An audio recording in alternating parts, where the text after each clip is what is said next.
This roof might just look like a layer of shingles. It's a lot more complicated than that. Today, we're going to talk about the anatomy of the roof. I'm John Thur from JDT Construction.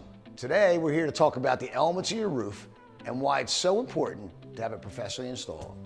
The elements of your roof include a drip edge, an ice and water shield, an underlayment as a vapor barrier, a starter strip, an asphalt finishing product, and most importantly, a ventilation system. Let's start with drip edge and why it's so important to your roof. It protects you from water backing up behind your fascia boards and dumping in your soffits. It should also be installed on the eaves, or as we call in the business, rakes. That protects you from wind-driven rain that might blow in the sides of your roof. The next element of your roof is ice and water shield. It's an important part of your roof system. It protects you from ice dams, which protects your house from having water penetrate when ice builds up in your gutters. The next element of your roof is the underlayment.